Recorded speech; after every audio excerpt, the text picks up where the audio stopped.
Hey, what's up, guys? It's Jordan with the Laundromat Resource Podcast. This is show number 36, and as always, I am pumped that you are here. For those of you maybe that it's your first time joining us, I just want to say welcome to the community. And just in case you don't know who we are, what we're all about, this is a show by laundromat owners for laundromat owners trying to help you find financial freedom through laundromat ownership. And today, Joe Dan Reed joins us on the show, and he literally cannot stop giving us success tips all throughout this. So I don't know where you're at or what you're doing right now. Maybe you're working out or maybe you're in the car. You got to figure out a way to either lock some of this stuff in, or you might have to come back and listen to this episode again, because he is just spouting off success tip after success tip. And you're going to want to implement it either in your business if you own laundromats now, or to help you get into your first laundromat. It's just, this episode is incredible. And I could have talked with Joe Dan for so much longer. In fact, we did talk so much longer after the episode. So it was incredible, and you're going to love it. Okay. So every week lately, I have been giving out little success tips on how to be successful and use Laundromat Resource to help you, move your business forward. And today's tip is going to be a little bit cryptic, but for good reason. And I want to emphasize right now how important it is that you get on the Laundromat Resource email list. I can't tell you why yet, but you need to be on that email list because there's some very, very cool stuff coming up in 2021. And that email list is going to be, have first dibs on the stuff that's coming up. And trust me, you're going to want to be a part of it. My whole goal with Laundromat Resource is to provide so much value to you that you find financial freedom through laundromat ownership, if that's something that you want to do. And 2021, we've got some big things going on that are going to help move you in that direction. So it doesn't cost anything. We don't spam you. In fact, I'm pretty awful at sending emails out regularly even, but 2021, you want to be on the email list. So I'll just leave it at that. If you're not on there yet, go get on there. If you're already on there, hey, be prepared. There's some cool stuff coming to your inbox pretty soon. So make sure your email provider knows that we're not spam, because we're not spam. All right. Real quick, before we jump into this interview with Joe Dan, I just wanted to highlight two very cool things on the forum. And I always get so excited about some of these conversations. There's two that came up recently that I just wanted to highlight because I thought some of you guys might want to jump in on these two conversations. Very cool ones. The first one is Andrew had this, he had an idea. He has 2 slow days. Mondays and Tuesdays are really slow for him.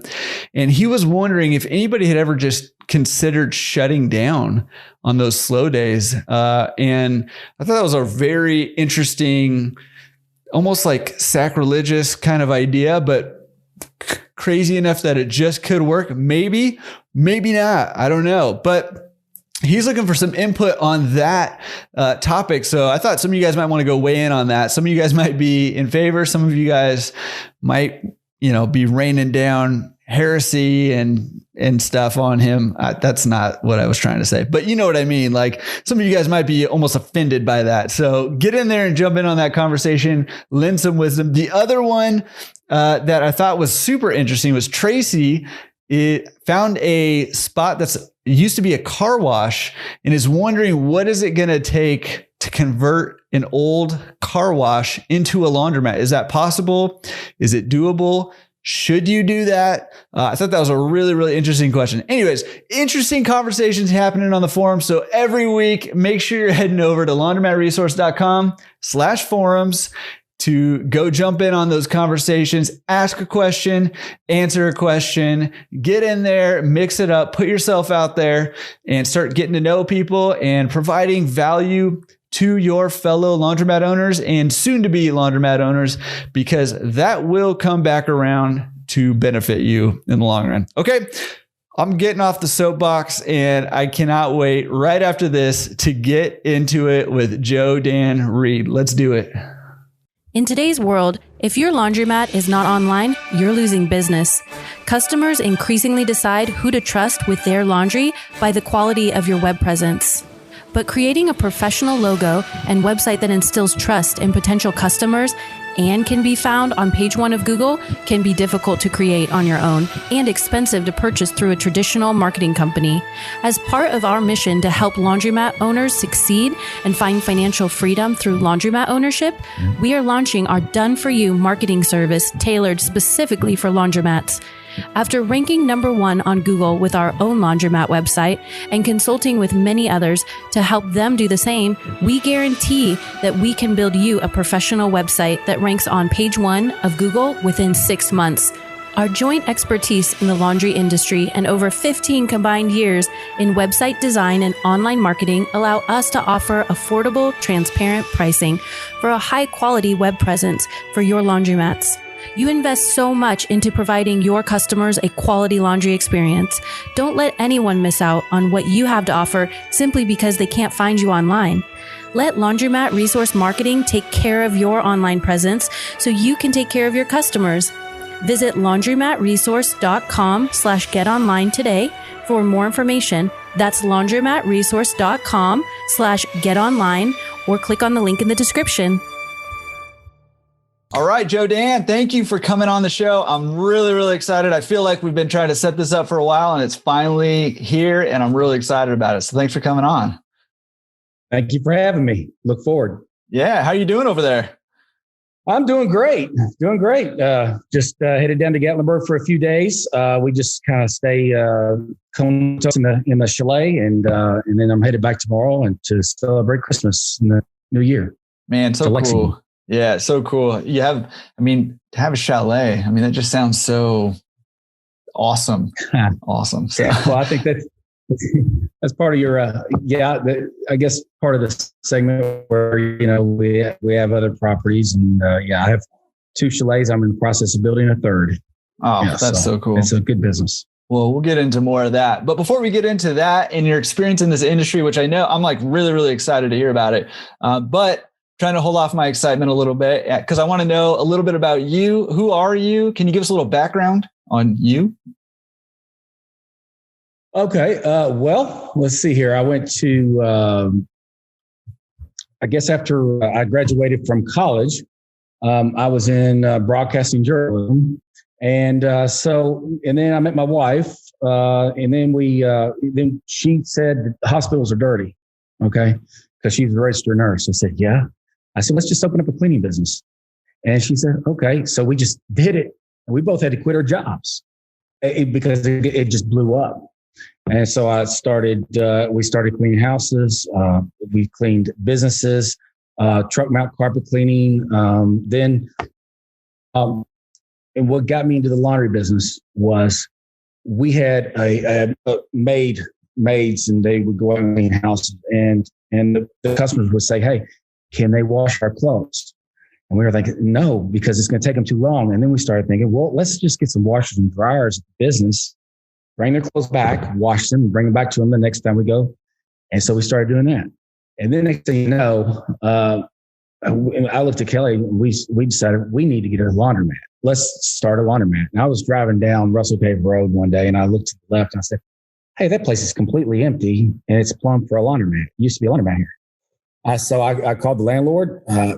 Long story short, we signed a lease and I completely renovated the laundromat and I put machines in and then there we go. That's what brings us to today. I sold that particular laundromat. I didn't like the area it was in too much, but of course I also have partners. Okay. I'm not big on partnering in the laundromat business. So me and Kelly, we decided, hey, let's let them buy us out on this. And I found another place right down the road, not competition wise, but a couple miles away. And we're like, this is perfect location. Let's grab it. And then now we've had, I guess a total of 12 laundromats since. Holy guacamole. Okay. We need to back this off a little bit and get a little more detail. Okay. So you started a cleaning business and that I'm always fascinated by the ways that the routes people take to get into this industry. Because I just feel like there's not too many of us that take a direct line into laundromats, right? Some way, somehow we end up in this industry, and then, and a lot of us, love it and take it further. So sounds like that's what you did. But what year was it that you started your cleaning business? 2001. Okay. And we still own the cleaning business, janitorial company. It's a very large janitorial company here in Kentucky. So I can't give that up. We have great general managers who run that, and Kelly does day-to-day operations there as well. And it's seamless, and that's something a laundromat owner might do as well. You can float from that business to the laundromat business, and they kind of complement themselves, really. Yeah. So I find it to be very seamless, a seamless operation there.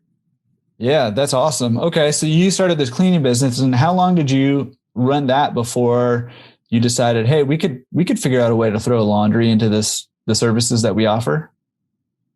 Well, it was about 3 years in that we threw laundry into the services where we had purchased, and this is when if I had met you in 2002, I would have had a laundromat in 2002 instead of, where do you buy machines? What do you do?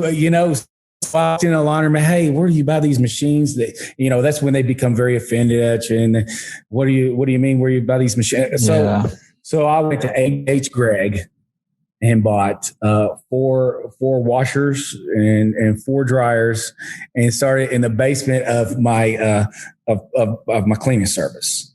And then next door was my warehouse where I had all my vans and whatnot. So I had this basement, and I put them all in there. And then in 2009 is when we noticed the one on Russell Cave, and we jumped on it. And so since then we've been going laundromat. It's 2020, 21 almost. So yeah, 11 years. Wow. And it's great. It's been wonderful. We love this business. Absolutely.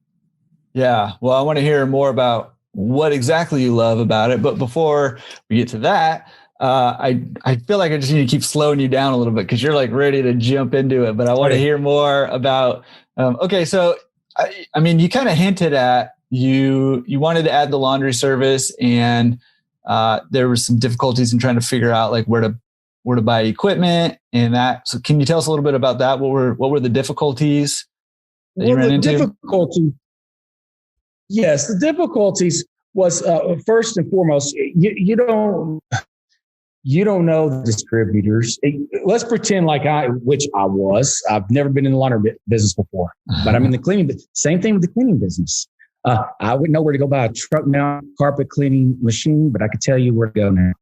And it's like now everybody likes either Speed Queen, they got Maytag, Hips, Continental. I mean, they have, and I didn't realize how many different brands there were across the board. Right. So you find a distributor, but we didn't know of a distributor, and just on a whim when we bought that first laundromat, it was a Maytag distributor that we had hooked up with. And they helped us fit the laundromat, but it's funny. That's another thing.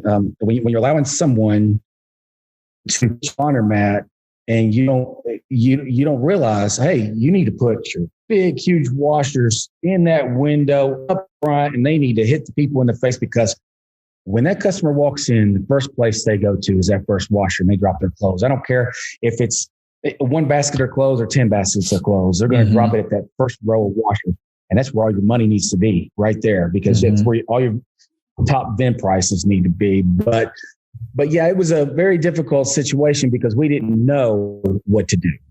I feel like back then, you didn't have YouTube to really go on and research and figure out a distributor. I had one knock on my door And that's how I just kind of typed in, I Googled Maytag, and that's why, and I contacted a salesperson there, and then they came and helped me out.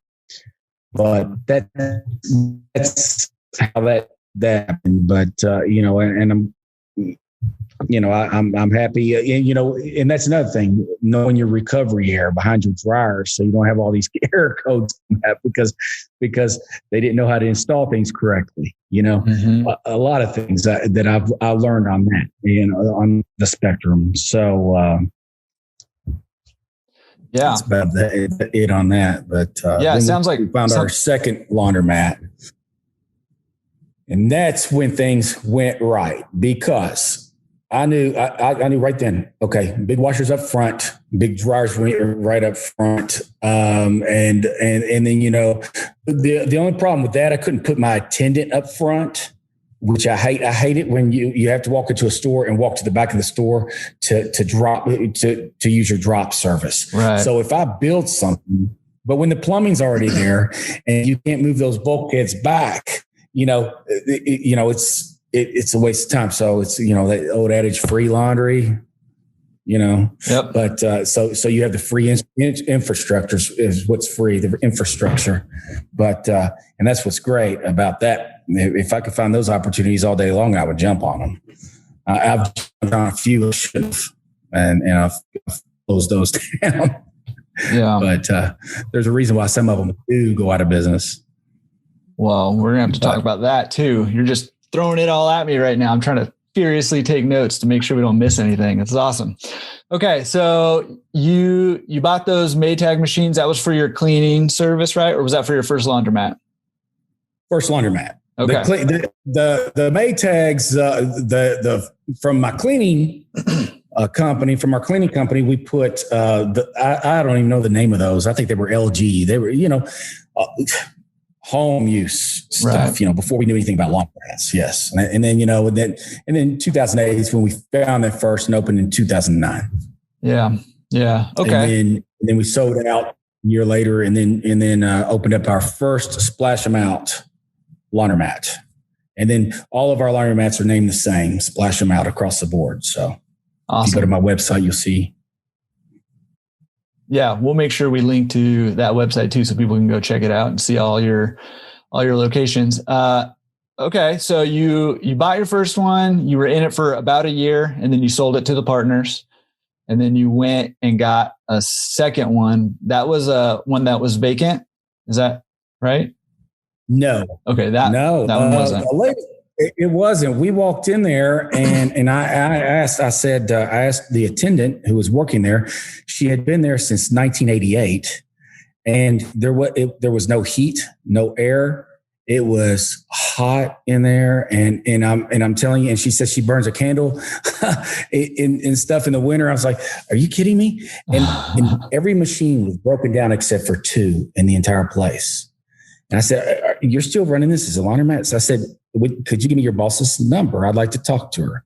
Because I didn't want to backdoor with the landlord. That's not who I am. I just wanted to talk to her personally. I said, "Hey, Connie." So she called me. I said, "May I come over and meet with you at Brown Station Road?" She said, "Yeah." So I said, "Connie, I'd love to take this laundromat over. I see that you're not really going to do anything here, and you may want to retire or whatever. But what I would like to do, I will offer you she had 2 6-load washers in the front, Speed Queens. And I said, I'll buy those from you, and you can take everything else out of here, take it all out of here. And so I gave her $2,500 for the 2 machines, and I signed a 20-year lease for the store. So I gutted it and I put all new Speed Queen equipment in there. And I even took those 2 60s out about 6 months later and put them somewhere else in the back of a store somewhere. Yeah, get something shiny and new up front. Yes. You want it shiny and new, and you want those machines. You never want those machines tagged out up front. Oh my gosh, that's a sin. I know. Yeah. Laundry business, in my opinion. Yeah. Yeah. Okay. Yeah. Well, but yeah.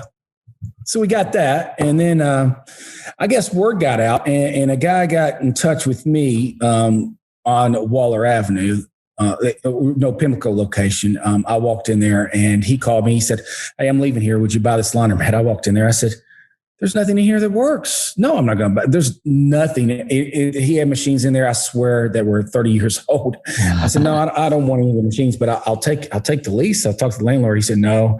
So I went back about 2 weeks later. He gutted the place and he ripped the air conditioner out, everything. I called the landlord. I said, "I'll take this over." They were very reluctant because they're experienced with that laundry owner. Right. But eventually we came up with a deal, and that's one thing that some of these landlords have a problem with. In these shopping centers, is they'll say, "If you run it like this last guy, no, you're." I said, "No, I promise you." And so I gutted that place. I made it look brand new again, and put all brand new clean washers and dryers in there, and new floor, new HVAC, new ceiling, everything. To this day, I'm always doing new stuff to them. And then Waller Avenue, a guy contacted me. He said, "I want to get out of the laundry business." I walked over there and he said, "Will you buy this store from me?" I said, "Same situation." I said, "I don't think I'll buy it from you, but you could take your equipment out of here and I'll put new equipment in." But I did buy I bought some folding tables from him because they look great. Mm-hmm. And I think I bought 4 Continentals because he had just gotten them 2 years prior. And I said, "Well, all right." And they're in the back of the store. I said, "Yeah, this will work. I'll take your Continentals." Of course, those Continentals aren't in there now. I eventually got rid of those. And then our next laundry, we ventured out to Richmond, Kentucky, which is 17 miles away from Lexington. And I don't know how it landed in my lap, but I was just driving by and there's this in this shopping center and huge store, empty, was a laundromat. 3 years, they've been trying to rent this place for 3 years to something. I said, "Whoa, stop. I'll take it. I ran the demos on that. Right next to Eastern Kentucky University, perfect location on Eastern Bypass. And we took that over, did the same thing. And then we did, same thing just kept on happening. I would look for opportunities then. I would look for spaces that used to be laundromats. And we bought 2 more places in Richmond. We got 2 more places. One of them on Big Hill Avenue, it shut down. But I don't ever suggest getting a laundromat that you have to get all soft mounts because there's a downstairs and you can't put your laundromat on concrete. Mm-hmm. And that was my big mistake at that particular location. What's the for the uninitiated? What do you prefer about the hard mounts over the soft mounts? And can you kind of explain the difference between them? Yes. Hard mount washer. Well, top loaders are all soft mounts. You have Speed Queen Horizons, a soft mount. They're okay. They're cheaper, but you see they're on shocks and they, they don't have the G-force of a hard mount washer. And I believe you can charge more for a hard mount washer. They look bigger. To me, they look better. I think it's a necessity to have a few top loaders, and I do. I have a few top loaders in every one of my stores. I have more than I should in some of my stores, but I price for a top loader very well. But hard mounts are the way to go because you can't. I have 6 loader soft mounts that I put in that store. They just stayed broken down. I think they have too many moving components in them to work well in a laundromat, in my personal opinion. Now, it might work for others, but it wouldn't work in my laundromats because these turn constantly going. You can't get in one of our 8 loaders or 6 loaders. You better rush. Sometimes there's lines to get them. Yeah. Okay. Yeah. Thank you. Just, I want to make sure everybody is up on the same page there. Okay. So you're rolling around. I mean, it seems like opportunities are just falling out of the sky and hitting you on the head right now, but I know that you had to have been out there looking for them. And can you tell me a little bit about what exactly you were looking for? I know you mentioned you were looking for places that used to be laundromats. What else were you looking for as you're looking for opportunities? Well, when I'm looking for a laundromat, I want to make sure there's a Dollar Tree, Dollar General store. I want them to be personally, I don't want them freestanding. I want them in a shopping center because I believe that our customers, now my store in Nicholasville isn't in a shopping center. But if you look to the left, there's a Kroger. You look to the right, there's a Ollie's and Big Lots and all that. But what I did there, we could talk later. I opened up a thrift store right next door. So my customers, they if you give them an excuse to come to the shopping center, if they come to the laundromat, there's things they can do within the shopping center. Mm-hmm. In other words, and they feel safe. I believe our customers feel safe when they come to a shopping center instead of a freestanding building. So, mm-hmm. I'm not saying that's bad in all areas. In some areas, it might be great. And I'm not saying I wouldn't turn down an opportunity if I saw a freestanding building, depending on the demos, because the way we're doing laundry now, it's more of a pickup and delivery and our drop service. We count on that more than the people coming in. I've just changed the way we do things. Yeah. Okay. Can you tell me a little bit about what are you looking for when you're looking at demographics, or demos, as you call them? Yeah. Demographics. Yes. Multi-housing, apartment complexes. A lot of these apartment complexes, if they do have a laundry service, for example, if they have their own personal laundry, a washer and dryer, they may not have that, or they might have a little facility down the way in a dark room and their washers aren't cleaned out. And it's nasty and it's unsafe. So I look for multi-housing. I look for duplex. I look for within the income level. A lot of people come to the laundromat because they save money by coming to the laundromat. You can throw 8 loads of wash in for $8.75, and I mean or you could be at home all day long. Burning up the water bill and electric bill. So, so it's a time saver as well. Oh, for sure, yeah, man. Demographics are hard. And I got a false positive on demographics, and I'm telling you, it was bad because I bought this laundromat on Anniston Drive. If anybody's from Lexington, they know. Okay, so you're in the back of this neighborhood, but it should have hit me in the head that none of the shops were rented out, and the ones that were rented out, they looked kind of shady, right? So, but there was this laundromat there, and I said, "Gosh, so I put Speed Queen in there, and it was great." I thought until those people would come up and they would say, "Hey, can I borrow some money so I can do my wash?" And you feel, we're in business here. It was terrible. I mean, nobody came in there, but yet, and I'm telling you, you could look out the window and you would see 30 apartment buildings. Yeah. And I'm like, what? I mean, and no one came. But my telltale, there were, when someone got murdered from behind the place, I said, it's time to get out of here. Yeah. I'm not making any money. Yeah. In other words, you have to make money. $200 a week. That wasn't going to cover my rent. Right. What did you miss in that one? Why do you think people weren't coming? A flagship store, safety. I believe it all comes down to safety. I think the laundromat, I think the shopping center, there needs to be good lighting. It needs to be, I noticed that there was a lot of trees and bushes coming into the shopping center, and it looked desolate.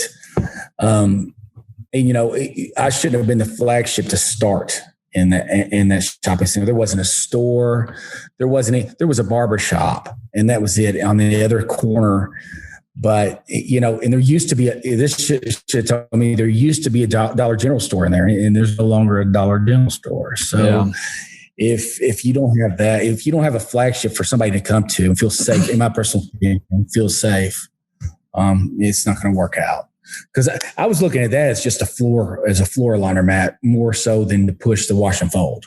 Mm-hmm. I said, gosh, we're going to kill it here. Yeah. You know what I found is that it's far, far harder to rehab the reputation of the laundromat or the shopping center than it is to rehab the actual laundromat. It's easy to get new equipment in there, throw some paint up on the wall, maybe spruce up the flooring a little bit. But if somebody's murdered behind the laundromat, well, people aren't going to feel safe to go there. And it doesn't matter how shiny it is. They're still not going to come to your laundromat. And you're not going to make any money. And I experienced that with my first store that I bought, where it took me years to rehab the reputation of that laundromat. And it exhausted me. It was exhausting. Yeah, it is. It'll take it out of you. And you're like, I've done everything right. I've put out flyers, I've put out postcards, I've done everything right. And people are going to come to a place ultimately if they don't feel safe. Yeah. I don't care who you are. Yeah. And I think that needs to be included in people's due diligence. Like you said, it was a false positive, and probably a big part of the reason it was a false positive is because you didn't know that, people weren't going to feel safe until you got in there and you realize, oh, these bushes are kind of creeping in. There's nobody else around, all that stuff. And by then it's too late because you're already in the business, right? So it needs to be part of that due diligence. Well, my conscience was speaking to me when we were doing the deal, and I said, why am I doing this? I just kept on saying, why am I doing this? I just didn't feel. It never felt right. And sometimes let your gut talk to you. Follow your gut. If it doesn't look right, it usually isn't right. Yeah. Yeah, I think that's solid advice. And not only that, but I think, you have that gut that you have partially because you have a lot of experience now in this industry, right? And when you first got into it, maybe you didn't have the same gut feelings. And so for somebody who's looking to get into the business for the first time, you'll have some gut feelings. You need to pay attention to that. But another thing that I would say is find somebody who has that experience and listen to their gut, because their gut's going to speak for good reason because they have that experience already. Yeah, absolutely. I mean, if you go in, well, I got blindsided by that place.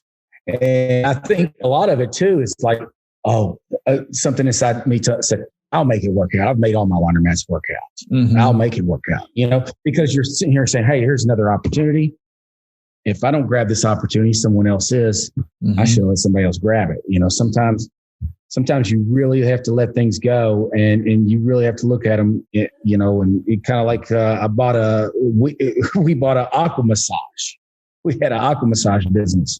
Have you seen those water beds? Yeah, you like lay in them and they close in on you, and they water jets or something. Yes, you stay dry. Yes, and we had one of those. But the problem was, if you personally, me or my wife, if we aren't there to run it, you're not going to make the money because you're an employee. There was no way you could stop shrink on that deal. So we had to let that go.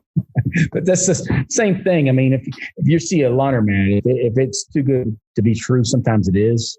Yeah. And I don't understand how people can get in a place and they just let their mat just run down and they just become a zombie mat. Mm-hmm. How do you get to that position? And that's one thing that I've, watching this channel and watching you, I don't know if I want to say I learned, but it's in my conscience, but I'm like, we need to have every 3 years, you need to do this every 2 years, or you know what I mean? Mm-hmm. I am right now putting a new floor. I'm putting, vinyl plank floor in every one of my laundromats. I have vinyl composite tile. Mm-hmm. It looked great when it was in there. You could strip and wax it, but when people drag their laundry baskets over, it's just starts to look really bad. I don't care what you do to it. So you put that new vinyl plank that's out. It looks like it's beautiful, and you can't beat it. You can flood it. You can do anything to it. You can't hurt that floor. Yeah. So I'm in the process of doing that to all of them. Yeah. Yeah. I can't remember who said it, but man, I really wish I could remember and give them credit. But somebody was like, hey, every year you should be showing your customers that you're reinvesting into your laundromat. It doesn't have to be in big ways. You don't have to put a new floor in every year. You don't have to put new equipment in every year, but maybe slap on some paint, maybe just spruce it up a little bit, plant some flowers outside or something to show customers that you're reinvesting into your business, into your store. I thought that was awesome advice. Awesome advice. And that's Go ahead. That's so true. Example. I've noticed that some of the letter you don't recognize this. So you may not, because you're kind of in a hurry. You're going in there, you're maybe fixing a machine or doing something. You have to go on to the next or whatever. But I've gotten to where, okay, I'm going to stand. When I pull up to one of my laundromats, I pull out in the parking lot and I look in for a little bit. And I noticed, gosh, look at some of the decals are starting to come loose and fading. I need to start replacing those things. You need to make it look new and fresh. Like you said, now we paint every 6 months. I'm constantly painting and I have little tiny touch up. So the attendant can go around and touch up if somebody bangs into something. So that's my pet peeve. I hate things to look just drab, Yeah. But, clean, clean laundromat is what you need. I mean, nobody wants to go into a dirty place. I remember being a kid and I went to a laundromat and I was like, I don't ever go back there ever again. And if I ever open up a store like this, it's not going to be that. So I think of that kid, so I want a nice, clean, beautiful, I want it to be a home away from home. Yeah. Come into our. Yeah. And that's why we named it. That's another reason why we've named all our laundromats the same, because when you come to a splash amount, they know that you're coming to a clean laundromat. I had someone come up to me at my Richmond location. They said, "Oh, I can't believe there's a splash amount over here. That's the only reason why we're over here. We didn't go to the other laundromat because we know you're all the cleanest." And that makes you feel good, Yeah. Yeah. It can really backfire on you if you don't take care of your stores and somebody's like, that brand is not good, right? So that's extra incentive though, because it can work for you or it can work against you. And so if you're taking care of your store, you're taking care of your customers, you're taking care of your employees, that's going to, benefit all of your business all the way around, in the long run. So I love that. Exactly. I love the branding that you have there and how, you're keeping it uniform, and it makes things simpler. You're not making decisions for 10, 11, 12 stores. You're making, decisions for your brand, and you can use paint from one to the other and it saves on the cost. You can, some of that stuff. You want to put, the vinyl plank flooring in your stores. You don't have to buy, separate stuff, different colors. You don't have to make all those decisions every time. You can kind of keep things a little more uniform, save on some cost by only buying bulk, all that stuff. So there's a lot of little perks to doing things that way. Like that. You're exactly right. And we've put all LED lighting in all the, you want a nice, my personal opinion, when you walk into the store, you want nice and bright. I want to, you walk into somewhere and it's kind of dark. I feel like they're hiding something, Mm-hmm. I don't know. I want it nice and bright, and LED. That's the only way to go. And plus you'll save a lot of money on your energy if you put LED lighting in your stores. But yeah, and we have the same color scheme throughout every one of our laundromats, the same flooring, like you say. So it does make it easy and seamless from store to store. Yeah. I kind of pulled that one off of, when real estate investors have multiple properties and they do stuff like that, it makes it, just easier to manage everything. And that's, honestly, one of the bottlenecks of owning multiple laundromats is trying to figure out how are you going to manage all of these locations.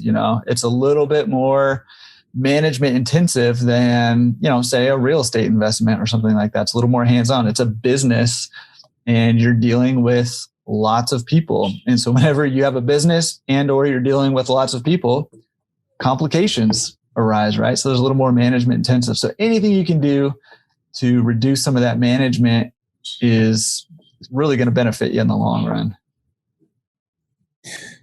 That's correct. We have one philosophy here is you're only as good. Our business is only as good as our worst employee.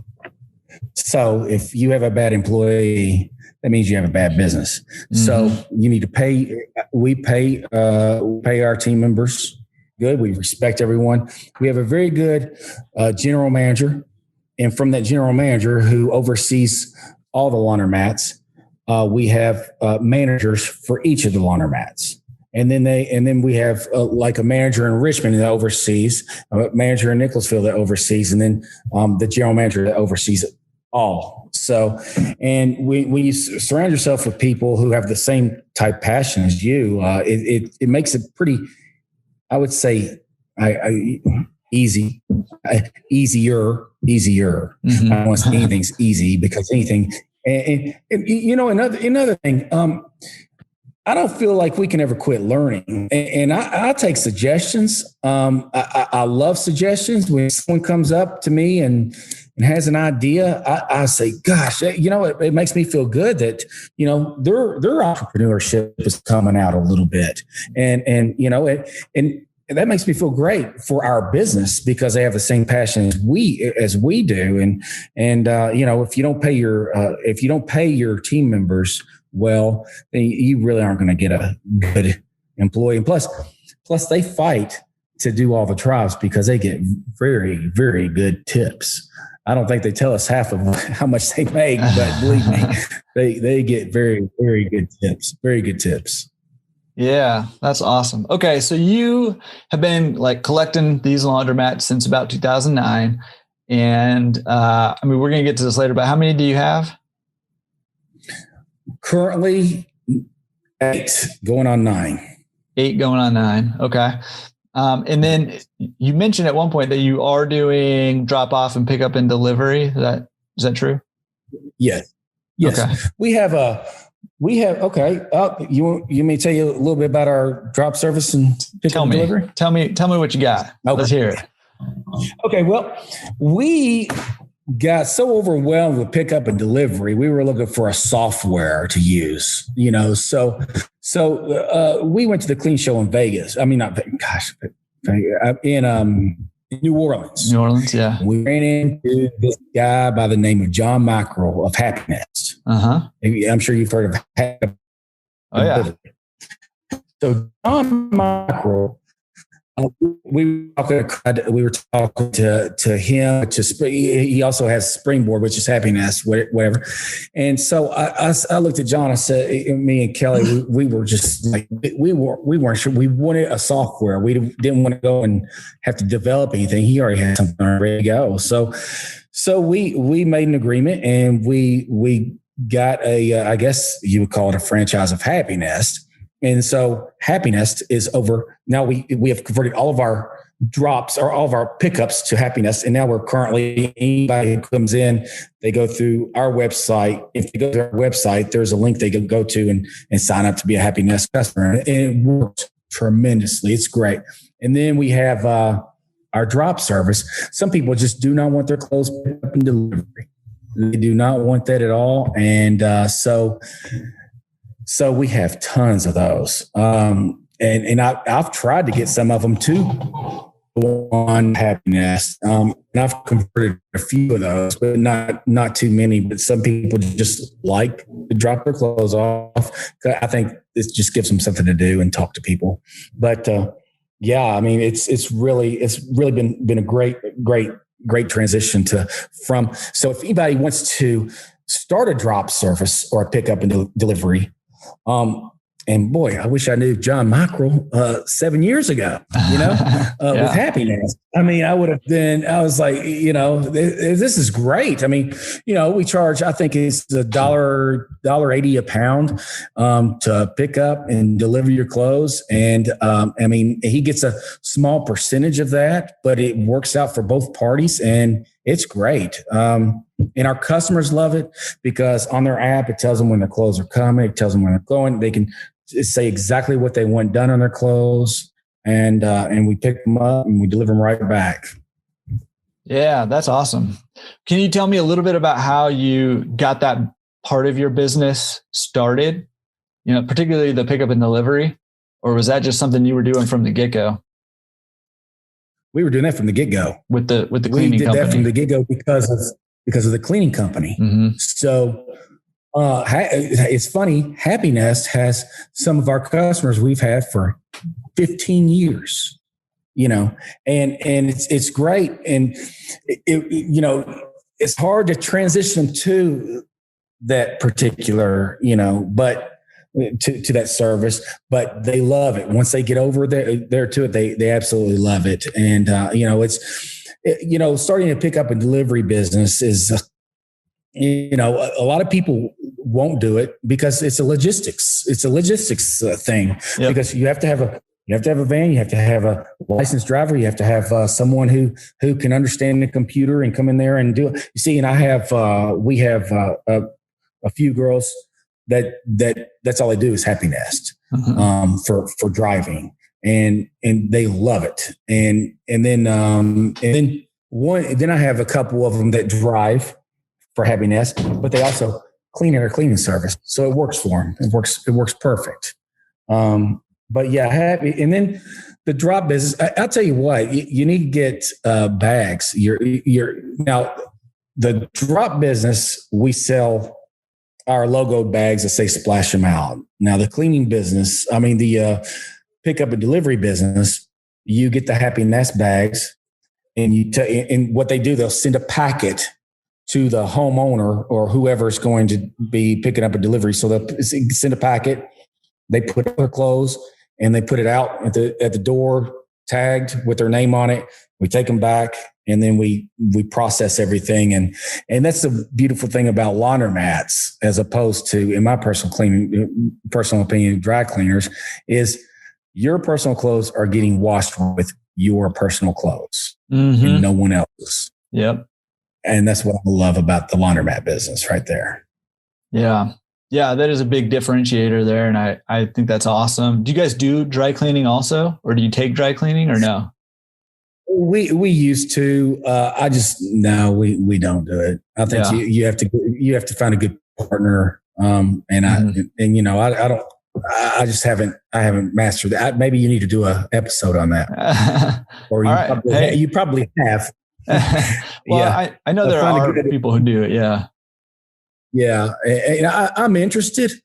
But I think that's going to be, that just looks like another, I don't know if I'm ready to tackle that headache. Right. It's a whole nother part of the business. I think people have done it different ways, obviously. Some have just started their own dry cleaners, but a lot of them, I think, just partner with a local dry cleaner. They get a good rate, and they, get some time frame guarantees. But, when you're adding more people in the mix, when you're adding more steps to the mix, there's just more opportunity for things to go wrong. So talk about a logistics business. It just ups the level of the logistics. So, but there's money to be made there. People are doing it. Okay. So, it sounds like you have a lot of synergy going on with your businesses. You got, between the cleaning business and the laundry business, and I would call it the pickup and delivery business, because it is kind of a separate business, even though you're using the same assets as like a drop off or self-serve business. It's a logistics business. It's a little bit different. But you got a lot of synergy going on there, which is really, really nice. Do you think that that's helped you scale to the level that you're at now? I do. I think, I believe there's, especially when you have pickup and delivery, and then you have the drop service, and you have, then you have the floor, the floor. Mm-hmm. I believe, yes, we have scaled tremendously. I think there's more room to grow, a lot more room to grow because of it. Because with, say, for example, with our pickup and delivery with Happy Nest, we're getting to where, we're closing the store at night. And so we have a third shift that just comes there and washes and folds all night, mm-hmm. Ready to do for our drivers to pick up the laundry in the morning. So that's great. And then plus we're doing our drops all day, so there's room to grow. And that's what I like about this business. And when someone says, "Oh, I'm at the end of how much I can make. No, you can do so much more. Yeah, there's so much more to do. There's endless things you can do within the business. I believe, and especially as you need to sell your laundry bags. Bound for $3.15 from Cleaner Supply or whoever, unless you have someone better for me, and sell them for $6, and then someone's walking around with your brand. They love the bags and get different colors and put your logo on them with your website or YouTube channel. That's right. Yeah. Be doling out Laundromat Resource laundry bags to everybody. You get a bag. You get a bag. Yeah.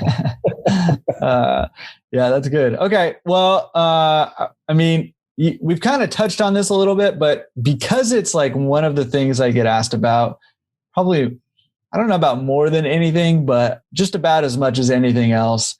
And we've kind of talked a little bit about some of this stuff, and you mentioned it a little bit. But talk to me about this free laundromat thing. So you've been you're looking for, stores that maybe are vacant or run down. And, you mentioned you got one essentially for buying a couple of washers for $2,500. And, but people are always asking me, like, what is this free laundromat thing about? And is it really doable? And, can I do it with no money, or is it free because I can, essentially tie up a lease and, maybe even get really good financing or even 100% financing if you hit it at the right time, for equipment. But can you talk to that a little bit as somebody who's always out there kind of looking for opportunities and wheeling and dealing, it sounds like? Well, first and foremost, yes. I've seen the free laundromat guy on YouTube. He apparently has videos people buy. Danny D'Angelo, I believe his name is. Mm-hmm. I think he's got a lot of energy. Mm-hmm. He shows people where he's interviewed and they've gotten their free laundromat. He goes in and he sells the lease. He gets the lease for them. I think some people get that kind of coaching and they need it. Like I said, I believe there's 3 or 4 different ways you can do it. Mm-hmm. And I think his way is great. I think he seems to be a very successful man in what he does. Because what he does is he gets the lease. And that's what I do is you get the lease. And when you get that lease and you get the lease, potential lease, because you want to show it to your the manufacturer who's manufacturing the equipment that you're going to put in that. And this is how I do it. Okay, so I'm going to let you in on a little secret. Okay. So hey, get the notepads out. It may not be a secret. It may not be a secret to anybody, but it could be. But if I had known this before, so you get the lease. So I get a 10-year with 2 5-year options, right? So I know, and my distributor knows. And the Alliance example knows, okay, he's got a 20-year lease. Mm-hmm. Okay. What are you going to, so they want you to show them a percentage you're going to put out of your pocket to build this laundromat. Mm-hmm. Okay. This is free laundromat. Mm-hmm. Because what you're doing, you're building it out. You've got your electrician. You have to have an electrician. You have to have a plumber and an HVAC guy. I used to not say HVAC guy, but you have to, because you have to do this makeup air correctly for your dryers. So so then you have and then I'm the GC. Make sure you're the GC, the general contractor, because you can contract out this floor, you can contract out this drywall, these metal studs that go over the dryers, everything in your reception area. Then you present this to Alliance, and then they will say, "Oh, okay, well, you're approved for this much." You give them the equipment mix you want, of course. And then they'll approve it with the pro forma that you put down of how many turns you're going to get a day, mm-hmm. and what kind of business you think you're going to have there. And you do that based on the demographics that you have to have a distributor. So the distributor will run those demos for you. Mm-hmm. And and then you're off and running, really. So I don't believe personally that I hear a lot of people say, oh, you have to have all this capital. Well, some people just don't have capital, but they have drive. Mm-hmm. I have drive, and I don't want to use my capital on a laundromat. I'd like to take that capital and hopefully find another opportunity on a laundromat, if you know what I mean. But now, of course, you're going to take a lot of your own money, but if you GC it yourself, I believe that's where it's at. And I believe there's many avenues and resources you can go through to find out how to get some good GCs, like Laundromat Resource. Yeah, you can get, if you're a general contractor yourself, and I'm not by trade, but yeah, anybody can go out and find a painter.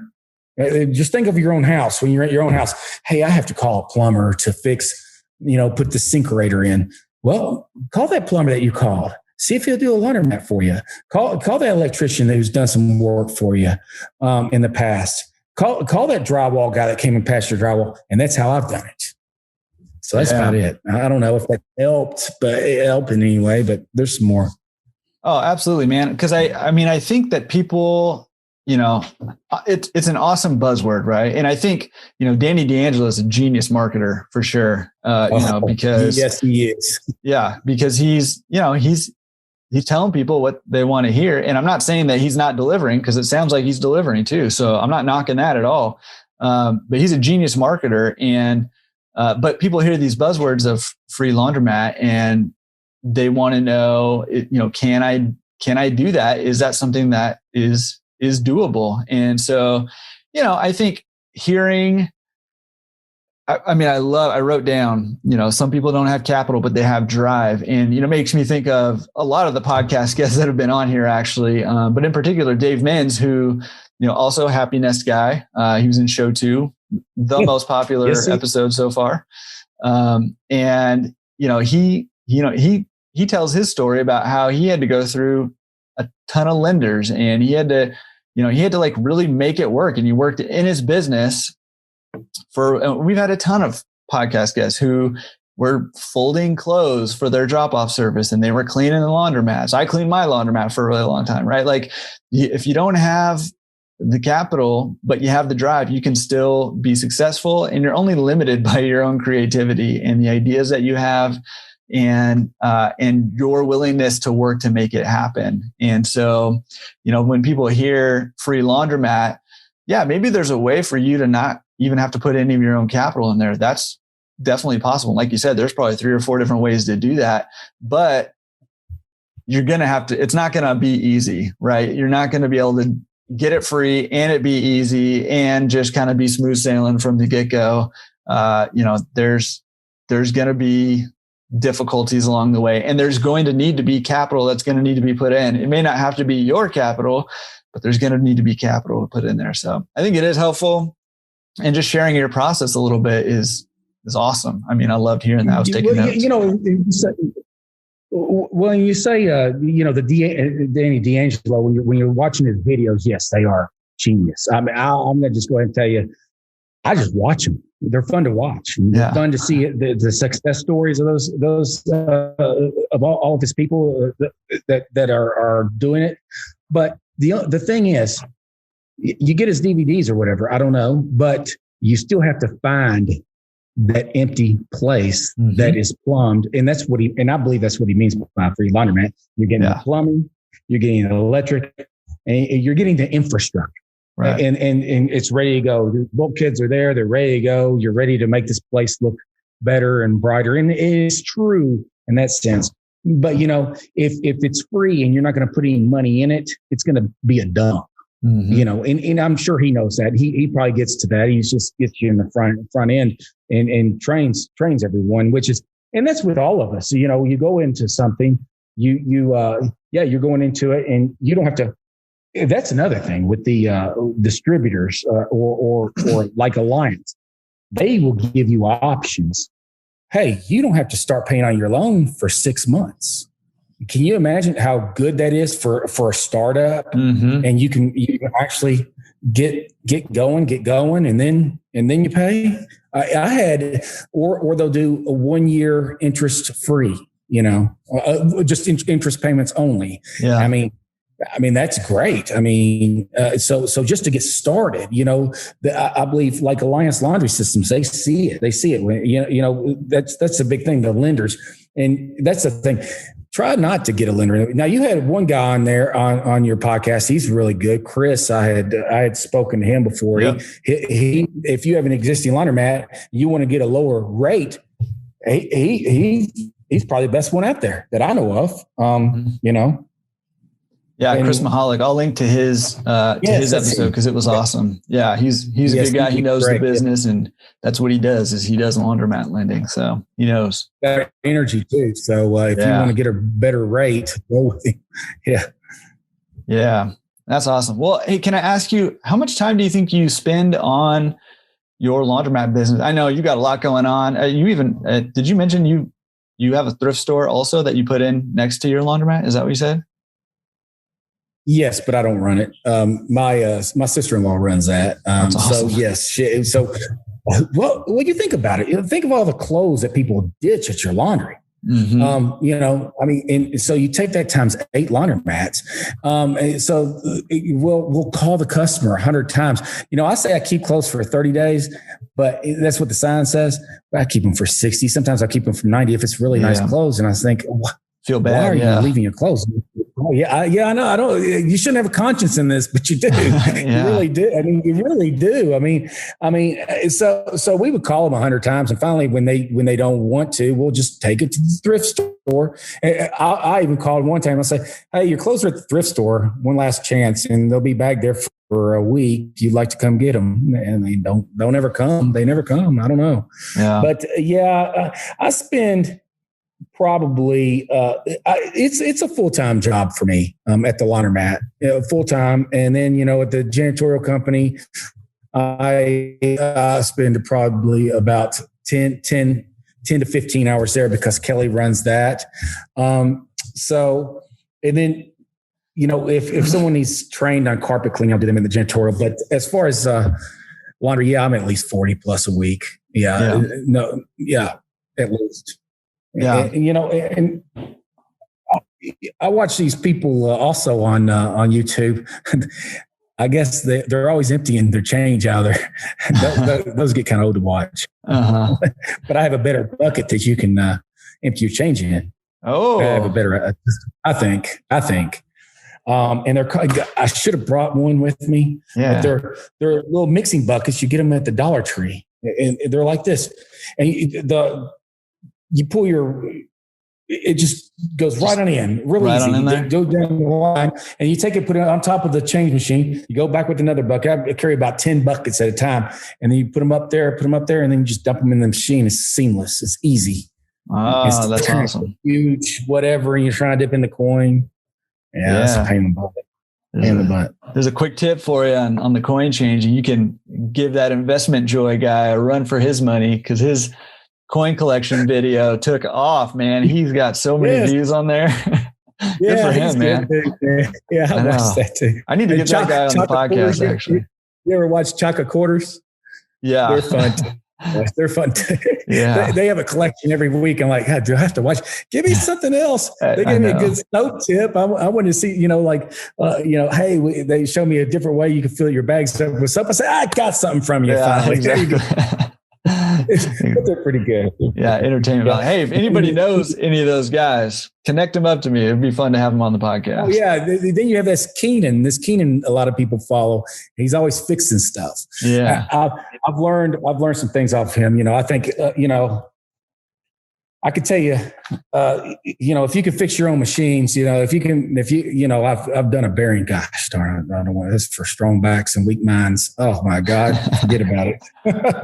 But you should be able to change water valves. You really need to know how to do that.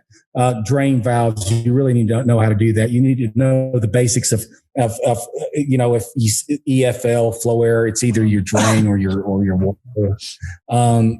And you can really, you can do yourself a lot of good if you can just do some basic maintenance. Rollers on your dryers, they're easy. I thought they were hard when I first started this, and I would pay a guy to come out, and I'm like, look at all this money I'm sending out, right? Yep. You should be able to change a belt on a top loader, a pump on a top loader, easy. Yep. Right? I don't know. But yeah. Well, a couple of quick tips for those. A lot of times distributors will have like little open houses basically, and they'll have classes that'll show you how to do this basic stuff, because it's pretty rough to have a mechanic come in, once a month or whatever, and, fix, 3 out of order machines in, 15 minutes, because it's changing a belt on a top loader and a roller on a dryer. And, there's something stuck in the drain. So there's a fill error. And so they just, it's probably one of the bra under wires. That's what always gets caught in my washers and clogs everything up.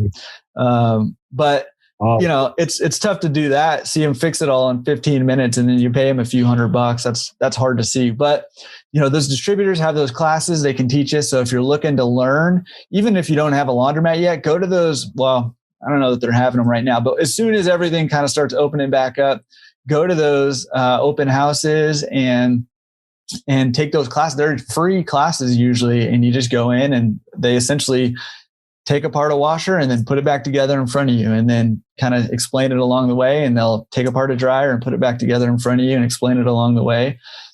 Or if you don't have that in your area, the other thing that you can do is, and I did this early on too, is hire that mechanic to come in and fix stuff if you don't know how to do it and you can't figure it out, and just sit there and watch them and chat with them while he's doing it or she's doing it, and learn from them, so that next time when the belt wears out on your top loader, you'll know that you need to take off the clips and you need to take the pump off, and then you need to slide the new belt on and put the pump back on, and you'll know how to get it back on there and put the clips back on and connect the hoses, and you're good to go, right? You'll know that because you watched them do it and you kind of talked with them and asked them questions, or her, while they were doing it, and you can learn that way if you have to. So a couple tips for you. Yes, absolutely. And you can find those videos on YouTube as well. Totally. Yeah, absolutely. You can do anything on YouTube. I'm pretty sure that I could do open heart surgery if I really had to, because there's probably videos on there that can walk me through it step by step. So maybe I probably just insulted a bunch of doctors right now. Not true. Just exaggerating. Okay, well, cool. I want to hear a little bit more about your businesses. We have a section called Down to Business, and just want to hear a little bit of the details, the nitty gritty on your businesses. So, can you tell us what general areas your we didn't even talk about before we get to Down to Business. I want to talk about, you said you're 8, almost 9 laundromats. What's up with that 9th one right now? Where are you at in that process? What are you doing? This is the first time we are not rehabbing a laundromat. I'm not getting a free laundromat, but I'll tell you what I did do. So it's COVID, right? COVID time, a pandemic, terrible time to buy a business, terrible time to get a business. But I was talking to Kelly and we found this perfect location. I said, we want to be in a shopping center. It's in a very busy town, busy area of the town. Perfect. Demographics are not false. And plus we'll probably move Happiness over there. I got 5,000 square foot lawn that I'm building, and we negotiated gas to come to the building. We negotiated 400 amp service to come to the building. And we negotiated electric, gas, and in plumbing. They're putting 2 bathrooms in for us. I hired that plumber to run things to bulkheads and for the troughs that are being manufactured right now. And we have a negotiated automatic door. I don't think we would have been able to negotiate any of these things if we did not have and all the roof penetrations. They're going to do all that for me too. The landlord is. We could have never gotten this if it wasn't COVID. And I hate to say that, but it's true. So sometimes grab the opportunity where you can. if you see it there. And since I've always wanted to be in this area, we did. So we're putting 8 load washers up front. We were going to go with 125s, but decided not to because I didn't want to dig into concrete and spend more money. Yeah. Then we're putting 460s, 440s. Then we have 12 30-pound washers, and then I think 6 20-pounds. And I had to put 5 top loaders. There's the top loader. And then, my big mistake that I've always made in these other laundromats is not putting big, large pocket dryers. So we're getting 4 of those big, huge 80-pound dryers. And I didn't realize how much people love those. They'll just go straight to those dryers from a double too. So yeah, they seem to think they drive quicker. But yeah, so I'm very happy with this store. I'll send you a video of it when we're finished. Oh yeah, definitely do that. And man, it keeps coming up. Like the last few episodes, I feel like it's come up with the lease negotiations right now. I think that you're right. And I see it as silver lining to the dark COVID cloud, right? Like you're not thankful about COVID, but there's opportunity in everything, right? And you just have to have your eyes open to the opportunity. So even when, times are dark, times are tough, there's opportunity there. And what I love about what you did is a lot of people, well, I won't say a lot of people, maybe a lot of people, maybe not, but you have a choice whether you can focus on how hard life has been, how difficult it is to do business right now, which it is. And you can focus on all of these negative things, or you can say, okay, this is the reality of the situation. Where's the opportunity?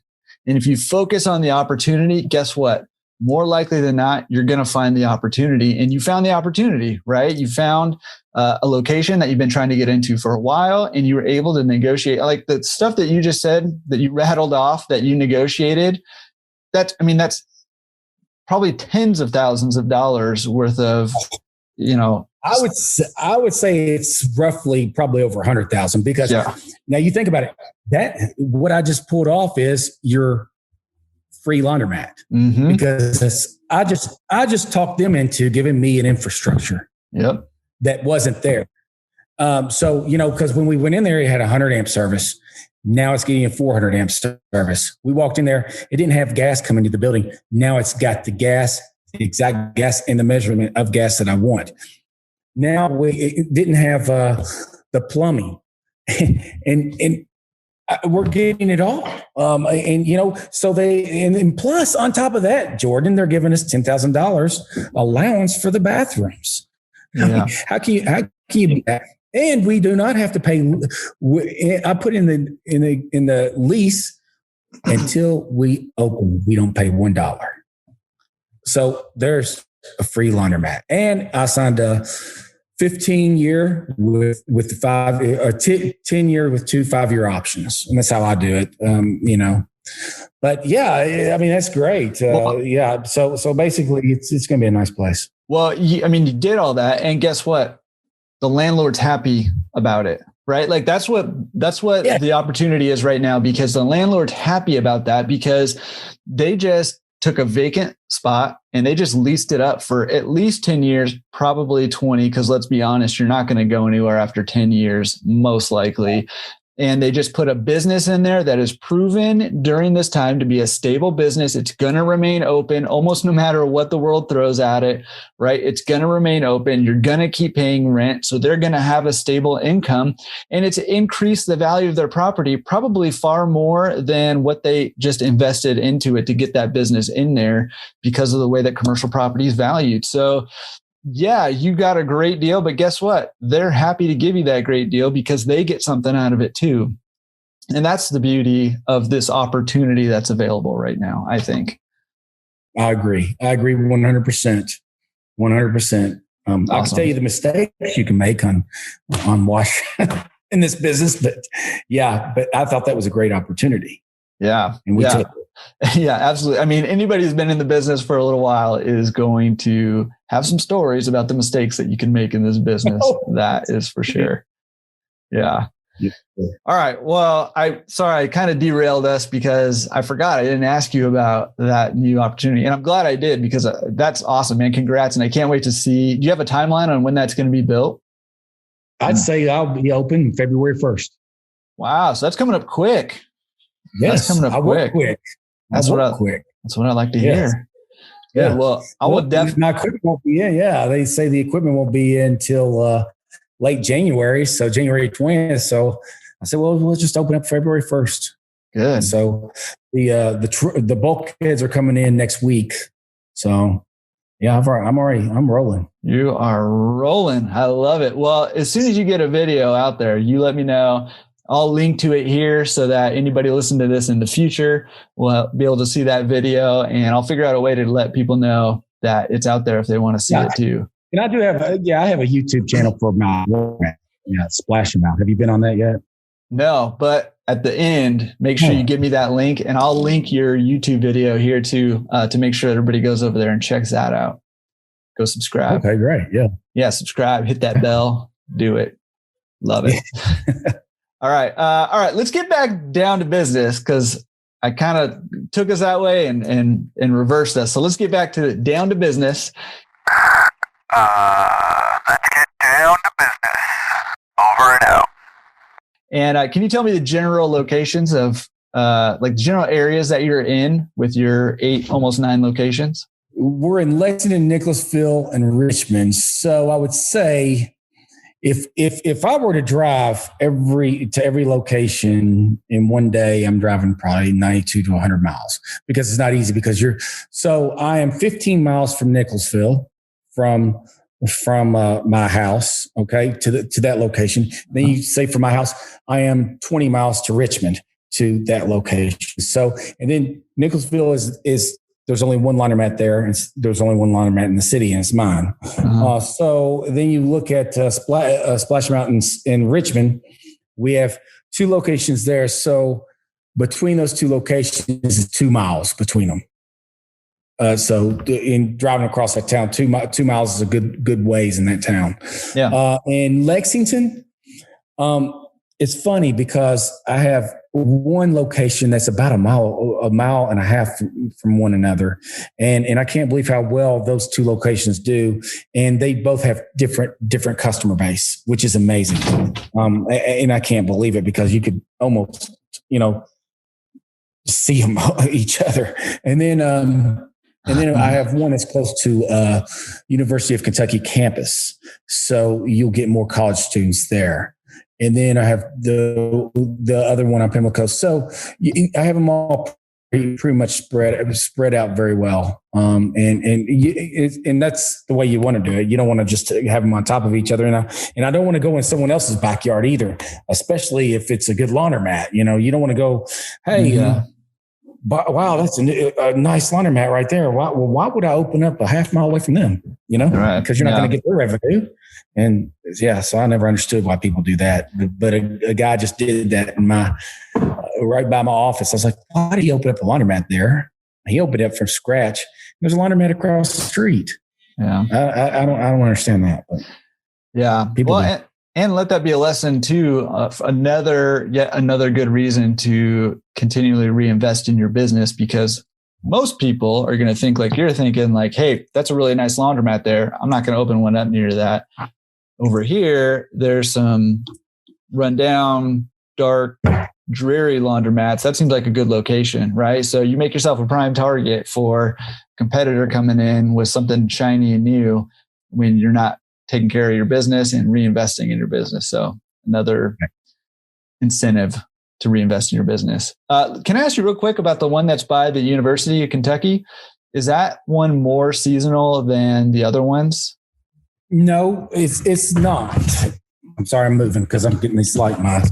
Yeah, no, it's not. It's now here's the unique position with that one is because we're right next to the Red Mile track. Red Mile standardbred horse racing, and and so when Keelan's in session, and when Red Mile's in session, we stay swamped. So during those meets, so we get a lot of drops there. But the University of Kentucky students, they're always coming in, and then it drops off a little bit in the summer, a little bit. Mm-hmm. So once school hits, it's slammed in there. Yeah, I bet. Okay, cool. So that's kind of nice that you have that one near the college that also has, some other things that attract business to it other than the college. Because I could see where if you're in a college town where summers could just be crickets, if everybody's scattering. You're right. Okay, so you've been in the business. Well, you've kind of been in the business since 2004, right? But you bought your first laundromat proper in 2009. Yes, correct. Okay. You basically got my first laundromat. We did pick up a delivery business since 2004. Yeah. So you're kind of like Mark Vlaskamp, who started backwards. You started with pickup and delivery and then bought laundromat. Yes. Just like that. Cool. Can you tell us, what does it cost to do laundry out your way? Like, can you give us a ballpark idea of like VIN prices? Yeah. Our 8 loaders. So if you have an 8 loader, we charge $875. And I don't triple net that, although I should. But it's $875. Our 6 loaders are $675. Our 4 loaders are $575. Our 3 loaders are $475. And our doubles are $375. And our top loaders are $3. Nice. I like that. Yes, the big mistake I made a long time ago was not making the top loaders a lot more, because people will try to throw a comforter in them. Mm-hmm. If they see a top loader costs $2, they're going to put everything they can in it. So those are my main prices. Yeah, that's wisdom for anybody with top loaders right there, is put those prices higher, and it not only kind of pushes people towards the machines that are a little bit more efficient and are actually going to clean better, but it also kind of protects those top loaders from being abused by, being stuffed full. I've had people just absolutely stuff those things to where there's like barely room for any water even. And then they complain to me that they're not clean, or that some of the ones in the middle have dry spots. And I'm like, well, yeah, of course they have dry spots. You got a watertight seal going on here with these things. Craziness. That's hilarious. Yeah. I like the Kramer in the Seinfeld episode, when he brought that concrete in that laundromat. You remember that? Yeah, exactly. Exactly. Okay. Can you give us, I know this is probably a tough question actually, because you have a lot going on, but can you give us like a general feel for like turns per day? Yeah. On a slow day, 8 to 10 turns on the 80s. Mm-hmm. I'd say 8 to 10 on the 6 loaders, 7 to 8 on the 4 loaders, and 4 to 5 on the 3 loaders. Now, one of my laundromats, I can get probably 10 or more per triple. And then the doubles, 4 to 5. And then the top loaders, 2 to 3 turns.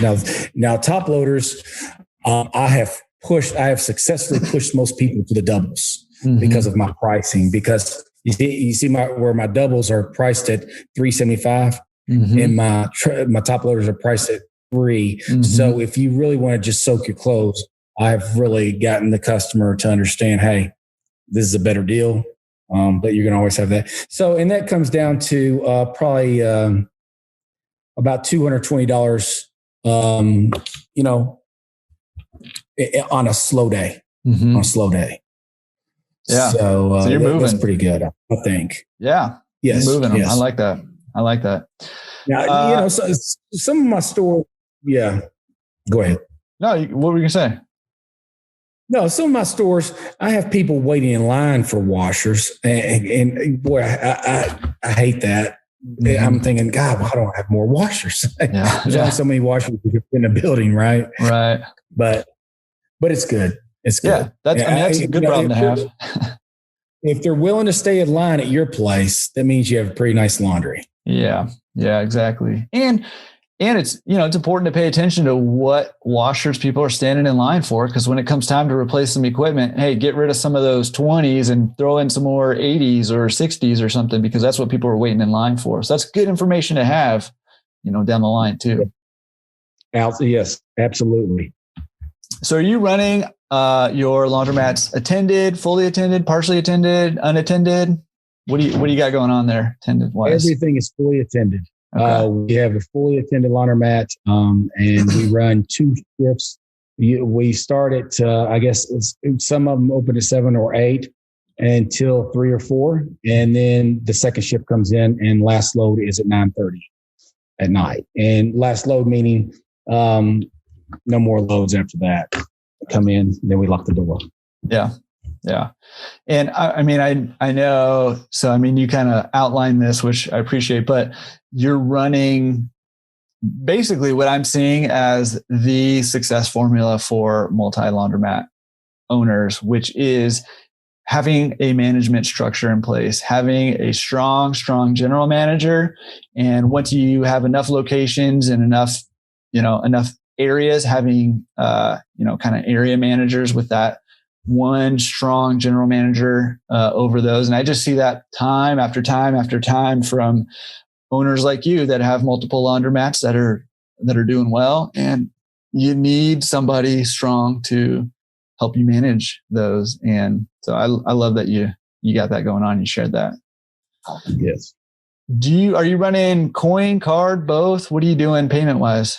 We run coin and card. So we have, a lot of people, when they come in, they will not run their card. They want coin. That customer. But we've made it to where we're using a spider wash, Systematic. I'm sure you've heard of them. Yep. And so we have spider wash and we have loyalty. The cards we went to Spider Wash and we had our logo put on the cards, and they're real nice. So we give those customers. Sometimes we give them preloaded with $20 on them, just give them away, nice. or people can buy them for gifts and whatnot. It's great. Yeah, it's great to have. That's awesome. Do you give the cards for free, or do customers buy them? Oh, we give them away, yeah. And then they can reload on them. They can reload them. They can reload the cards, but I always have either $10 or $20 on them. If I'm out and about and I see somebody, and I know you've seen this, I've seen some people drive around and they'll have or they're getting their car from like a store and they have all their laundry in the back. I'll run up to them. I'll hand them a card. Hey, here's a $20 card and splash them out. Come check us out. Yeah. I don't know where they're going. Yeah. I don't ask, but come to find out that, they end up coming there. So, well, yeah, man, so somebody gave me $20 to go do my laundry. I'm going to go do my laundry. Yeah. That's awesome. Well, I mean, I always think about how much is one customer worth? How much do they spend a year? Right.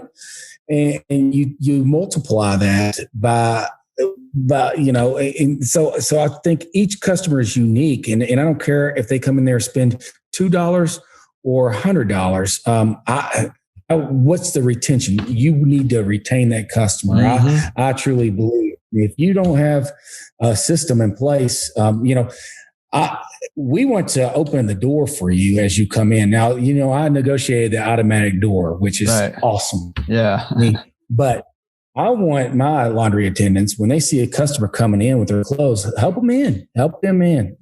Now it's kind of difficult to do now with the COVID, but our policy is open the door for people, let them in, and let's roll with it. Yeah. I love that. I didn't ask this before, but it's relevant here. Do you have any goals with how many you want, or what direction you want to go kind of from here? You want to keep building? Or are you going to pivot to a different business? Or are you going to just try to catch Luke Williford, who's got 70 or 80 now? I don't know. Who knows? You got any goals? I don't think. My goal was at one time 10 laundromats. And I don't think I have any goals anymore as far as I think what I want to do is master the laundromats I have. And what can I do to make them better? Every one of them. So Kelly, if we see an opportunity, I'm going to say I won't take it, but I'm not really looking like I used to. But I'll take the opportunity if it's there. I'll definitely take the opportunity. But I'm not looking like I used to because I'm so overwhelmed with yeah, I didn't realize how much energy and time, and it will drain you. This business will drain you if you're not careful. But it's fun. It's fun. Now, and I'm not discouraging anybody, because I think everybody should be in the laundry business. I really do. It's the best business in the world. It's the best. So yeah, I'm always looking for opportunity, but I'm not looking for opportunity, if that makes sense. Yeah, nope, makes perfect sense. And just from this conversation that I'm having with you, I have a feeling that opportunity is just going to continue to find you. And you just seem like the kind of guy that, you got an eye for opportunity, and you take advantage of it when you see it, when it's right. And I think you're probably at a point now where you can be more selective of the opportunity that you want to take advantage of. And that's an awesome place to be, when you can select, this is an opportunity, but it's just not the right one for me. That's a good feeling. I believe that's exactly, and I think that's where we're going with this, is because I think when you get burned on one opportunity that you thought was good and you didn't listen to your gut, I believe you're a lot more selective. We really put a lot more time in, and I'm not worried if someone else comes in and scoops it up. I'm going to put my time in. If it happens, it happens. Mm-hmm. So that's what we do now. Definitely. I love that. All right. Well, we have a section that I'm really excited about. It's called the secret sauce. Listen up. It's the secret sauce.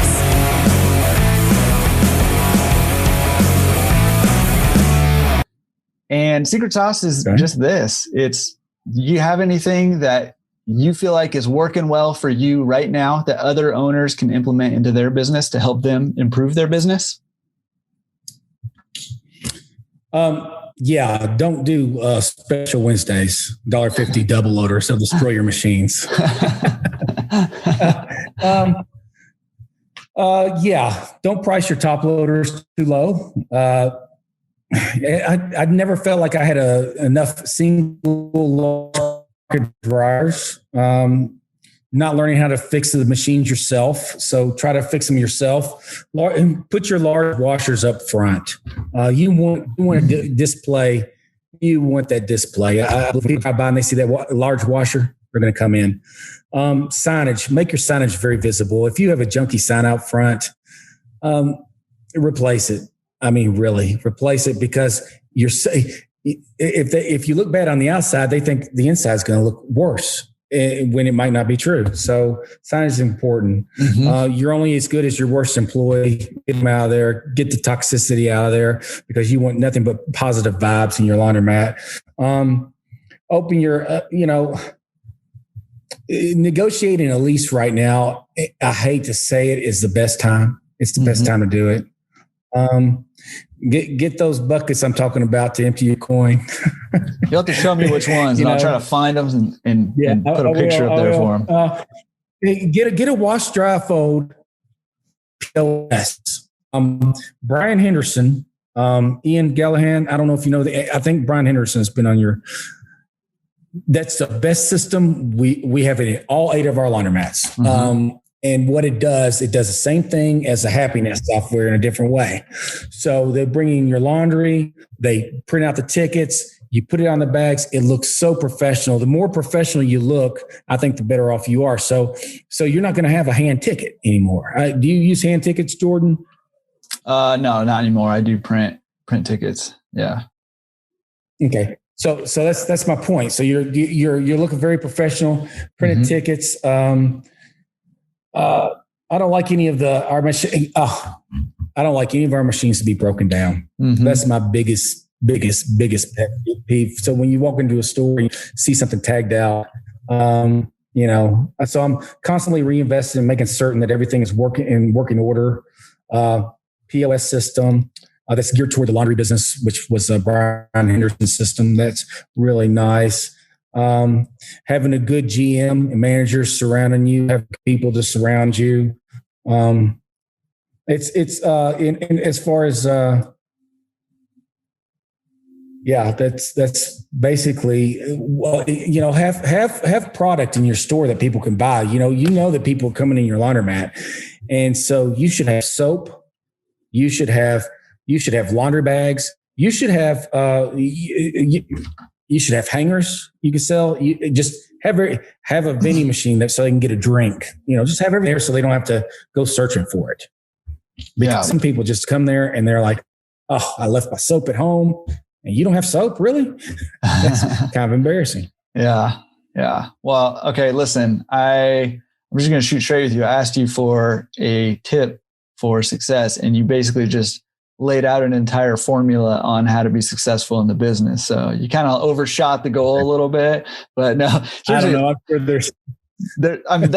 there's so much good stuff that I was just writing down furious notes. I wrote down everything you just said. And, if you're listening to this right now, you might want to just go back because you went through them real fast, but there's just so many good things in there that are good, solid fundamentals on being successful in this business. And if you do things like have good signage, if you do things like make sure you have only good employees, if you do things like, not pricing your top loaders too low or just pricing your machines right in general, all of these things stack up on top of each other. If you're looking professional with your good POS, just all these things stack up on top of each other to create a working business and a business that's attractive to customers, and is going to continue to attract customers. So awesome. I mean, that was the most thorough secret sauce that we have had on this podcast so far. Gold. Well, we have another section called Pro Tips. And Pro Tips is for those people who haven't yet bought a laundromat, but maybe they're looking to buy their first laundromat. Do you have any advice for them in their pursuit of their first laundromat? Yes. I say, I truly believe if you have the drive to do this, you can do it. If you can find a store that already has the infrastructure, run to it as fast as you can. But if not, and you find a place that has good demographics, do your homework, get with the distributor. And I mean this. I know that you had a bad experience from a broker, and I don't know much about brokers, but I do know something about distributors. Distributors want to make money just like you do. But the difference is the distributor, they will run your demographics for you. They'll do all the front end work for you. And then if you can general contract everything out on your own, and right now, in my personal opinion, is the best time to negotiate a lease, because you want to make sure you get the right electrical service in there, the right gas, and you want to get hooked up with a good plumber, a good electrician, and I think and someone who can hang some drywall and do and stuff like that and paint. And you can probably paint yourself. That's what I did on my first laundromat. I painted myself and I put down my own floor. So yeah, you can do it.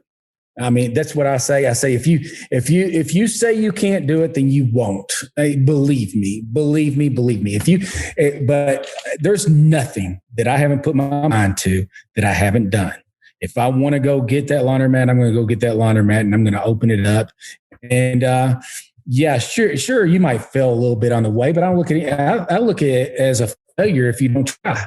So keep on plugging away. And I think you have life coaches like Jordan here, Dave Mintz over there in Cincinnati, and Dave Mintz is only 70 miles away from me, and so. That'd be a great resource. And actually, we went over there and did all of our happiness training over there. So he does happiness there as well. So, you can, if you don't know much about the laundry business, why don't you go become a part-time attendant at one? There's nothing wrong with that. Go put in an application, see what it's like to be a laundry attendant. And that's what it's going to be like to own in the place, because you need to know everything about it. Right. Yep. So there's nothing wrong. Yeah. You know what's great that's my advice. You know what's great about that advice is that actually I have a buddy who is interested in a laundromat, and he and his wife and his buddy and his wife asked if they could come just basically be my attendant at one of my laundromats for a couple of weeks. And I was like, well, I guess if you want to come clean the laundromat, I did. And they did. And they learned a ton, and it was awesome. So shout out to you guys. What's up? Awesome pro tips. And I love that you gave a lot of really practical tips, but I also love that you gave really good mindset tips. Just telling somebody like, hey, if you have the drive to do it, you can do it. If there's nothing, you said this, I wrote it down. I've been writing, my hand's getting sore. I've been writing this for like an hour and a half now. You said, there's nothing that I have put my mind to that I couldn't do, right? Like if I put my mind to it, I can do it, right? And you got to have that mindset going in. Sure, it's scary. And I talk to people all the time in the coaching calls that I do, who have said things like, I've been thinking about getting a laundromat for years and I haven't been able to pull the trigger because it's hard. It's really hard to get past that first step. But when you have that resolve, like, hey, you know what? Yeah, I'm going to make mistakes, but I'm going to do it. I put my mind to it. I have that drive and I'm putting my mind to it. You'll get there. And it probably is not going to take the path that you think that it's going to take you. You're probably going to, take a winding path to it. But as long as you have that drive and that determination, you can get there. You can do it. So I loved every piece of advice that you just gave. Thanks for sharing that. We have another section called recommended resources. Do you have any recommended resources that might help somebody either improve their business or improve themselves personally, besides just listening to your podcast episode over and over and over? Because there's so much in here. The Laundromat resource. Now, YouTube. I love YouTube vlogs. I go to also the Coin Laundry Association. I didn't know about them until I got in. They Coin Op magazine. They'll have a lot of things. Resources as far as you can look up distributors in your area. Everybody's got a distributor in their area. Find a good place to buy parts. I've been buying parts from PWA. I wish somebody would give me some resources personally on where to buy parts. I've been using PWS. They're in California, in your neck of the woods. Down the street from me. As far as resources, that's about it. I don't really. Yeah. Also, get with your distributor because you're going to want to get with the lender of the equipment, and you want to be able to start building a relationship immediately. In my personal opinion, let them know what you're doing, and to make sure everything's going to work for you. Because there's not a dull day in this business, and but it's fun. And you make it fun. Come up with contests. I don't know. Yeah, absolutely. As far as resources, that was a ton of resources, man. You just rattled off. I like that you're like, I don't know. Here's like 50. I don't know. But I'm gonna link, and you mentioned lenders again. I'm linking Chris Mahalik, his with Prime Capital, his episode down below, and I'll also link to Mark Stern's episode, who's from Eastern Funding. I love that advice. I tell people to do this all the time. Go talk to a lender, even if you're not sure if you have enough money, if you don't know exactly what you're doing. Go talk to the lender because their interest is aligned with your interest. They need you to be able to succeed and to be able to find a location that's going to succeed in order to get paid. And so it's really good to go talk to a lender, and they'll help you figure out, here's what you need to do to be able to qualify for a loan. Here's what you need to get together, all of that stuff. So talk to a lender. Awesome recommended resources. Well, listen, Jodan, this has been seriously, this has been a really epic episode. I'm going to actually go back and listen to it again and fill in notes. You were spouting off wisdom so quick, I couldn't even write it all down. But I literally, I'll show you. I took can't really see that. You took a full page of notes while you were talking. So I really appreciate it. And I got, me too, man. Well, I got one more question for you. For anybody else who's listening to this, who has just was as blown away as I am with you and the way that you look at this industry and the way that you're running your business, maybe they have some questions for you. What's the best way they can, learn more about you and or get in contact with you? Well, they can email me, of course, or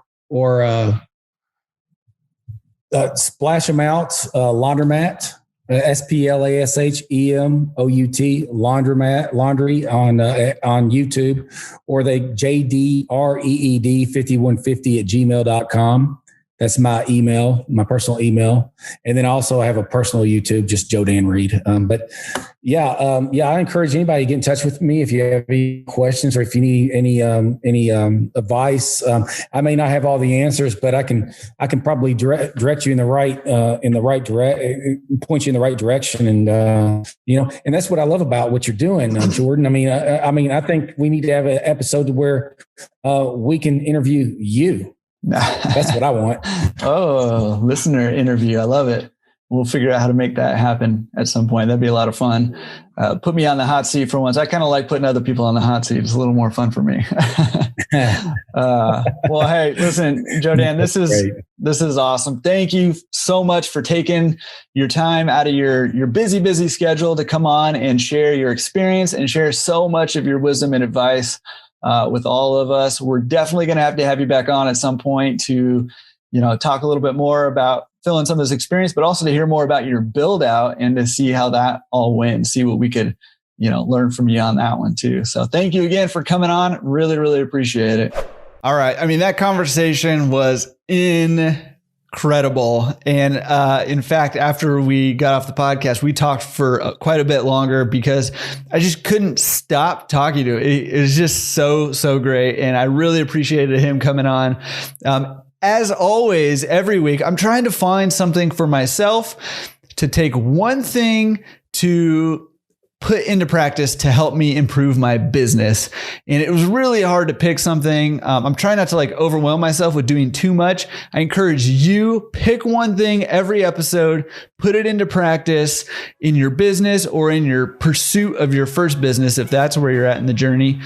For me this week, I can't help it. The last few episodes, this theme of it being a good time to negotiate a lease with your landlord, negotiate, equipment pricing and terms and, all these little negotiation points that we have. It's just a good time to do that. And so I have resolved to have a conversation with my landlord in the laundromat that I have that has a landlord and see what I can finagle in terms of lease terms, lease amount, whatever I can get. I got to get a game plan together. This is still a little bit fresh, but I'm going to go have a conversation with my landlord. Pick one thing for you that would be good, that might help move you forward in your goals for your business or for your business journey. And man, let's get this thing done. I cannot wait to hear a success story from you from putting these things into practice. So make sure you're doing that every single week. Pick something, put it into practice, because we can learn and learn and learn and never do anything with it. And it doesn't really do us any good. Action paves the way to success. All right. We will see you guys next week. Peace.